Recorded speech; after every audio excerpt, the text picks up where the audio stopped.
today we're going to talk about negative space in photography. And if we're going to talk about negative space, we're going to have to talk about positive space because they kind of go hand in hand.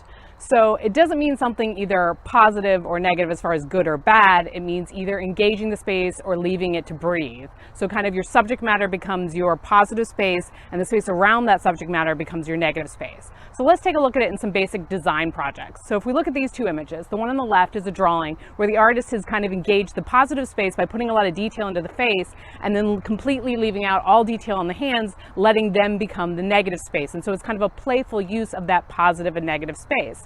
The one on the left is one we might have been more familiar with. You probably have seen the pictures of the faces and it looks like a vase in the middle or the faces on the outside, but it's that playing with what's positive and what's negative. It depends on how you look at that image. There's a lot of different versions of that. All right, so what does that look like when we bring it to photography? So let's take a look at this image. This is kind of a definite extreme use of negative space in a photo. So we have this big, gorgeous sky and this itty bitty biker right down in the middle of that image. And so this photographer is really playing around with that idea of giving the subject matter room to breathe. And why would they do this? If you think about it, you're immediately drawn to that biker. It's that little itty bitty kind of point of interest in that image. So it's a great way to emphasize the subject matter and yet still engage the space around them and give them a place to be, right? So that's one way to do it. Here's another thing we can look at. Let's look at this figure. She's placed against a blue wall. And so here we're using the color of the blue wall as the negative space. Negative space does not have to be completely blank. It doesn't have to be this like big open sky. It doesn't have to be this white, completely void of anything or black. It can be engaged by color. So this is a great example of that where you have the girl sitting down on the ground. There's this beautiful wall behind her and that bright color is really engaging that negative space and helping set off her as the subject matter. Here's another example of that. So here there's this awesome, gorgeous orange wall with this figure right in front of it. And so we're immediately drawn to that figure, but we have this great use of the space and that engaging orange, bright orange color. So what happens if we're not using color, but we use another way to engage that space? Check out this picture. So if we're looking at this one, this photographer is engaging that negative space by using the cobblestone texture, right? So most of the image is taken up by that cobblestone texture, but if you look down in the corner, we have that reflection of the feet down there. And so they're engaging us with that subject matter and kind of creating a sense of mystery and interest while giving us plenty of time to enjoy the kind of the visual texture of that negative space.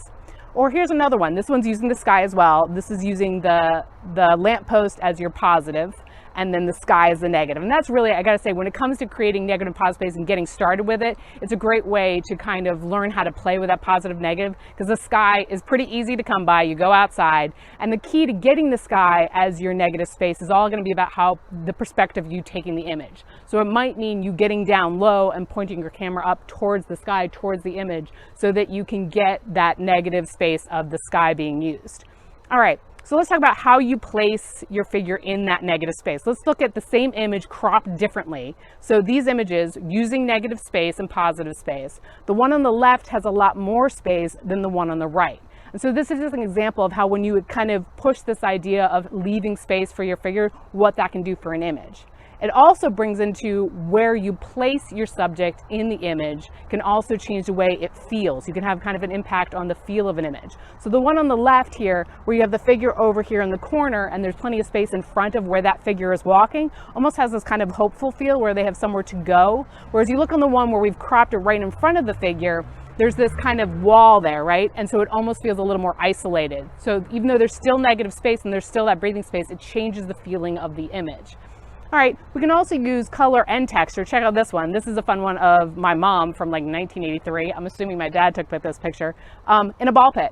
And so you've got the green balls being the texture or negative space in the image, and then my mother being the positive space or the figure in that image. It's kind of a fun way to play with that negative positive space.